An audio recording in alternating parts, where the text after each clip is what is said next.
ሰላም ጤና ይስጥልን እንደምንላችኋል። ከዓለም አቀፍ ፋኖ ሚዲያ የዕለቱን አበይት መረጃዎች ይዘን ቀርበናል። በዋናነት የምንመለከታቸውን ጉዳዮች ቀዳሚ አድርገን እንገራችሁ። በጎጃም ግንባር የአርመኒያው አብይ አህመድ ስርዓት ጠባቂ ሰራዊት እየፈራረሰ ቀጥሏል። ሰራዊቱ በሽርፍራፊ ሳንቲም ህይወቱን እየገበረ ያለው ለግለሰብ አብይ አህመድ ስልጣን ማቆያ እንጂ ለሀገር ሉዓላዊነት እንዳልሆነ በግልጽ እየተረዳው የመጣ ይመስላል። በዚህም በርካታ ሰራዊቱ እየፈረሰ ወደ ፋኖ መቀላቀሉ ተሰምተዋል። ጽናት ክፍለ ጦር ከአማራ ፋኖ አንድነት ማግስት በርካታ የብርሃኑ ጁላን ሰራዊት በመደምሰስ ታላቅ ድል አስመዘገቡም። በምስራቅ አማራ ቀጠና እየተደረገ በሚገኘው እልህ አስጨራሽ አውደ ውጊያም በርካታ ጀብዶች ተመዝግበዋል።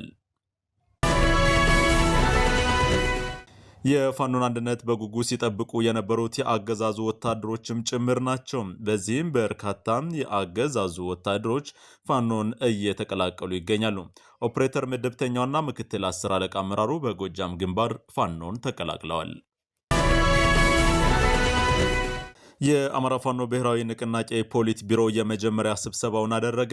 በይፋ መመስረቱ የተገለጸ የአማራ ፋኖ ብሔራዊ ንቅናቄ አፋብን የፖሊት ቢሮ ጥር 12 ቀን የመጀመሪያ ስብሰባቸውን አድርገው የተለያዩ ውሳኔዎችን አስቀምጠዋል። በቅንነት ለተነሱ ጥያቄዎች ብሎም በተመሰረተው አንድነት በበገኑ ልዩነት ፈጣሪዎች ላነሷቸው እርባና ቢስ ሀሳቦች የጎንደር ጠቅላይ ግዛት እዝ አመራሮች ሁነኛ ምላሽ ሰጡ። ከጋሸና ወደ ፍላቂት ሲንቀሳቀስ በነበረው ራሱን አድማ ብተና እያለ በሚጠራው ሰራዊት ላይ አንሻ ክፍለ ጦር ከባድ ደፈጣ ጥቃት መፈጸም ድል አስመዘገቡ። ጤና ይስጥልን በድጋሜ ውድ አድማጭ ተመልካቾች ከዓለም አቀፍ ፋኖ ሚዲያ የዛሬ አበይት እውነቶችን ወደ እናንተ ጆሮ የምናደርስበት የእኩለ ቀን ማለ ፋኖ ዜና ጥንቅራችን ተጀምሯል። ወንዳለ ቢክስ ነኝ። እስከ ፍጻሜው በመቆየት ዝርዝሩ እንድታደምጡ በአክብሮት ጋብዝ ናችሁ። የአማራ ፋኖ ብሔራዊ ንቅናቄ ፖሊት ቢሮ የመጀመሪያ ስብሰባውን አደረገ። ጥር 9 ቀን 2018 በይፋ መመስረቱ የተገለጸው የአማራ ፋኖ ብሔራዊ ንቅናቄ ፖሊት ቢሮ ጥር 12 ቀን 2018 ዓ.ም በተለያዩ አጀንዳዎች ላይ ውይይት አድርጎ ውሳኔዎችን አሳልፏል። የድርጅቱ የስራ አመራር አባላት በተገኙበት በዚህ የውይይት መድረክ ላለፉት 34 በነበረው የትግል ሂደት በነበሩ እርስ በርስ ሽኩቻዎችና ለመግባባቶች እንዲሁም የአደረጃጀት ልዩነቶች ምክንያት ለተፈጸሙ ጥፋቶች የእርስ በርስ የይቅርታ መርሃ ግብር በማከናወን ውይይቱ ተጀምሯል።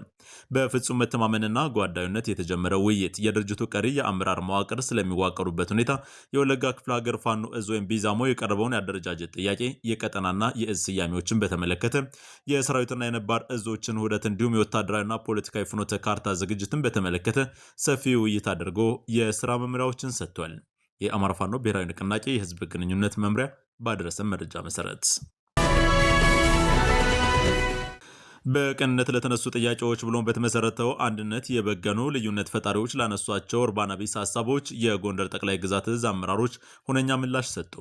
የእዙ ከፍተኛ አመራሮች አርበኛ ራስ ደረጀ በላይ፣ ኮሎኔል አበራ አዛናውና አርበኛ ሰለሞን አጣናው በተንቀሳቃሽ ምስል በታገዘ መግለጫቸው ለትግሉ ደጋፊዎች በሳል ማብራሪያ ሰጥተዋል። ለክርስትና እምነት ተከታዮች እንኳን አደረሳቸው መልእክት በማስተላለፍ የጀመሩት አመራሮቹ ለተፈጠረው አንድነትም እንኳን ደስ ያላችሁ ብለዋል። እስካሁን በተናጠል መቆየታቸው ይቅርታን ጠይቃለን ያሉት የድርጅታችን አፋብን መሪዎችን ከአራቱም አቅጣጫዎች ተወያይተን መክረንበት ሁሉም በአቅሙ በልኩ እንዲቀመጥ አድርገናል ያለው አርበኛ ራስ ደረጀ በላይ ለዚህም ያለምንም ሽኩቻና ሴራ የተፈጸመ ነው ብሏል። በእኛ የተነሳ ተለያይታችሁ ነበር። እኛ አንድ ስንሆን መሬት ላይ ያለው ህዝባችንም ሆነ ውጭ የሚገኙ ደጋፊዎቻችንም አንድ ሊሆኑ ይገባል ሲል መልእክት አስተላልፏል። ማጣት የሌለብንን አርበኞች አጥተን ከፍተኛ መስዋዕትነት ከፍለን ያመጣነው አንድነት ነው ያለው አርበኛ ሰለሞን አጣናው ቃላችንን ለመፈጸም ለድርጅታችን የሚመጥኑ ሰዎችን መድበን እኛም ከሰራዊታችን ጋር ሆነን ለማዋጋት ያሳለፍነው ውሳኔ ነው ብሏል። በመሆኑም ሁላችንም ከመንደርተኛነትና ጎጠኝነት እንዲሁም ከመበሻሸቅ ወጥታችሁ ድርጅታችንን እንድትደግፉ ሲል ጥሪ አቅርቧል። አማርኛ መናገርና መጻፍ ስለሚችሉ ብቻ ሊከፋፍሉን የሚሞክሩ ጸረ አማራዎች ከድርጊታቸው እንዲቆጠቡ ሲልም አስጠንቅቋል። አንድ ሳንሆን በመቆየታችን በህዝባችን ላይ ለደረሰው በደልና እልቂት ይቅርታ እንጠይቃለን ሲል የጀመረው አርበኛ ኮሎኔል አበራ አዛናው በምርጫ የሚያታገሉንን ሰዎች የሰጠን ሲሆን ትልቁ ስራ ከታች ያለውን አደረጃጀት መስራትና ጦሩን ማደራጀት በመሆኑ በማሰልጠን በመገንባትና ከላይ የሚወርድ ትዕዛዝን በመቀበል ግዳጃችንን ለመወጣት እንሰራለን ብለዋል። ለጠላት መርዶ ለወዳጅ አንጀት አርስ የሆነው የአማራ ፋኖ አንድነት ከተመሰረተ እነሆ 4ኛ ቀን ተቆጥሯል። ወደ ሌሎች ግንባር መረጃዎቻችን ተሸጋግረናል። ከጋሸና ወደ ፍላቂት ሲንቀሳቀስ በነበረ ራሱን አድማ ብተና እያለ በሚጠራ ሰራዊት ላይ የአንሻ ክፍለ ጦር ከባድ ደፈጣ ጥቃት መፈጸም ድል አስመዘገበ።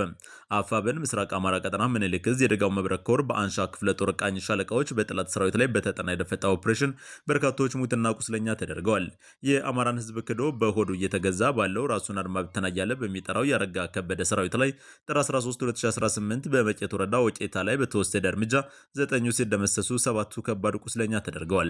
ከጠዋቱ 4 ሰዓት እስከ 6 ሰዓት በዘለቀው ውጊያ የፋሽስቱ ወንበር አስጠባቂ ሰራዊት አካል የሆነው አርማ ብተናም ሙት ጓዱን ሳያነሳ ወደ ፍላቂት ከተማ ፈርጥጧል። የአማራን ህዝብ በባንዳነት ባህሪው ከፋሽስቱ የአብይ ኃይል ጋር አብሮ ሲወጋና ሲያስወጋ በነበረ አካል ላይ ተጠናክሮ እየተወሰደ ባለው ኦፕሬሽን በወቄጣ ዳግም ተደግመዋል። መዳረሻው ድልና ነጻነት የሆነ የአማራ ህዝብ የሉና ተጋድሎ ተጠናክሮ ይቀጥላል። ህልውናችን በተባበረ ክንዳችን ሲል የአማራ ፋኖ ብሔራዊ ንቅናቄ አፋብን የደጋው መብረቅ ኮር ህዝብ ግንኙነት ክፍል መረጃ አጋርቷል።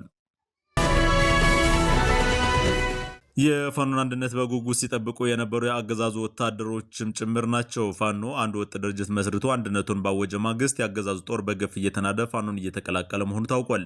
የፋኖን አንድ መሆን በጉጉት ሲጠብቅ የነበረው በመከራ ውስጥ የሚገኘው የአማራ ህዝብና ሌሎች የዚህ ጸረ ህዝብ ኦህዴድ መር ብልጽግና አገዛዝ ተጠቂ የሆኑ ብሔር ብሔረሰቦች ብቻ ሳይሆኑ አገዛዙን እያገለገሉ የሚገኙ ወታደሮችና ወታደራዊ አዛዦችም ጭምር ናቸው።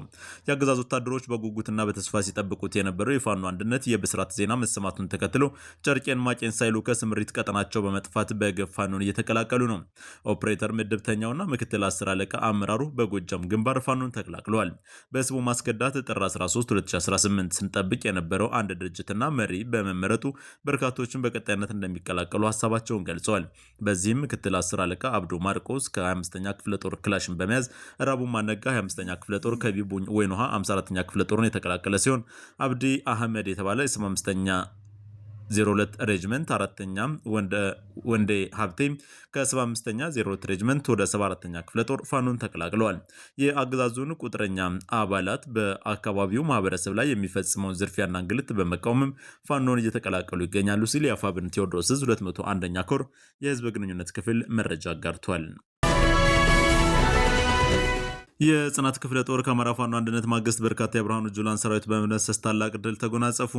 አፋብን ምስራቅ አማራ ቀጠና ምኒልክ ዕዝ የደጋው መብረቅ ኮር ጽናት ክፍለ ጦር በጠላት ሰራዊት ላይ ከባድ እርምጃ በመውሰድና ሰብአዊ ጉዳት በማድረስ ታላቅ ድል አስመዝግበዋል።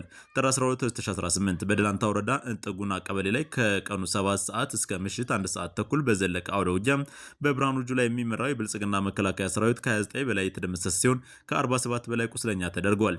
ከጉባላፍቶ ወረዳ ኩረታ፣ ከተንታ ወረዳና ከደላንታ ወረዳ በገፍ አሰባስቦ በሶስት አቅጣጫ የመጣን የፋሽስቱን ሰራዊት መቀበሪያው የእንጠጉና ተራራዎች ሲሆን በህይወት የተረፈው ወደ የመጣበት ተመልሷል። በምርኮኛና በጥቅመኛ የሚመራ የፋሽስቱ ሰራዊትን የጽናት ክፍለ ጦር ክንደ ብርቱ ፋኖቹም ከበባ ውስጥ በማስገባት ለጅብራት አድርገዋቸዋል። ከፋኖቹ የደረሰበትን የተጠናከረ ረዥም ሰዓት የፈጀ ድብደባ መቋቋም የተሳነው የፋሽስቱ ሰራዊት አዳሩን አመራሮቹ ራስን አውጣ የሚል ትዕዛዝ አውርደውለት ወደ የመጣበት ፈርጥጧል። የአፋብን ደጋው መብረቅ ኮር ህዝብ ግንኙነት ክፍል ባጋራው መረጃ መሰረት በጎጃም ግንባር የአርመኒ አብይ አህመድ ስርዓት ጠባቂ ሰራዊት እየፈራረሰ ቀጥሏል። ሰራዊቱ በሽርፍራፊ ሳንቲም ህይወቱን እየገበረ ያለው ለግለሰቡ አብይ አህመድ ስልጣን ማቆያ እንጂ ለሀገር ሉዓላዊነት እንዳልሆነ በግልጽ እየተረዳ የመጣ ይመስላል። የጦርነቱ ዓላማም እንደሆነ በግልጽ ያልተረዳው የመከላከያ ሰራዊት አባላቱ በየቀኑ እየፈረሰ ወደ ፋኖ እየተቀላቀለ ይገኛል። በአንድ ሳምንት ጊዜ ውስጥ ብቻ አማራ ፋኖ ብሔራዊ ንቅናቄ አፋብን ቴዎድሮስ ዕዝ 105ኛ ኮር 66ኛ ክፍለ ጦርን ከነሙሉ ትጥቃቸው የተቀላቀሉ የመከላከያ ሰራዊት አባላት ወደ 9 ደርሰዋል። 10 አለቃ ካሳሁን በለጠ ከ22ኛ ክፍለ ጦር፣ 10 አለቃ ውብ ያስማማው ከ22ኛ ክፍለ ጦር፣ ኢዮብ ከ95ኛ ክፍለ ጦር ቃኝና መሐንዲስ የወጣ ሳለ አምላክ ገብሩ ከ95ኛ ክፍለ ጦር፣ ቱጁባ ከ95ኛ ክፍለ ጦር፣ ምክትል 10 አለቃ ቃለ አቦር ቀዬ ከ95ኛ ክፍለ ጦር፣ በእውቀት ገዜ ከ95ኛ ክፍለ ጦር፣ ሸምሱ ሁሴን ከ95ኛ ክፍለ ጦር፣ ይስሐቅ ማርቆስ ከቋራ ገለጎ ከተማ የወጣ ይገኝበታል። የአፋብን ቴዎድሮስ ዕዝን የተለያዩ ክፍለ ጦሮች እየተቀላቀሉ ወደ የሚፈልጉት እየተሰማሩና ትግሉን የሚቀጥሉም ከሆነ ከፋኖ ጋር መቀጠል እንደሚችሉ መልካም አቀባበል እየተደረገላቸው እንደሆነም በመጨረሻ የምናደርገው የደጀን ክፍለ ጦር ስታይሽ ከተማ ዙሪያ ጠላት ላይ ሰብአዊ ጉዳት በማድረስ ድል አስመዝግቧል። አፋብን ምስራቅ አማራ ቀጠና ምኒልክ ዕዝ የደጋው መብረቅ ኮር በደጀን ክፍለ ጦር ስታይሽ ከተማ ዙሪያ በርካታ ጠላት ሰራዊትን መትቷል። ጥር 13 በዛሬው ዕለት መነሻውን ከጋሸና አድርጎ ሲተለተል በነበረ በፋሽስቱ ሰራዊት ላይ በተደረገ ሽኝት ደማቅ ታሪክ ተሰርቷል።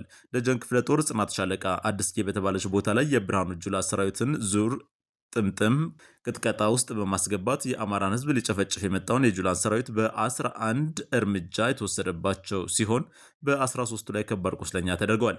ምንም እንኳን ጠላት እንቅስቃሴው በዙ 23 ታጅቦ ቢሆንም ቅሉ ከፋኖ ባሩድ ፈጽሞ ራሱ ሊታደግ አልቻለም።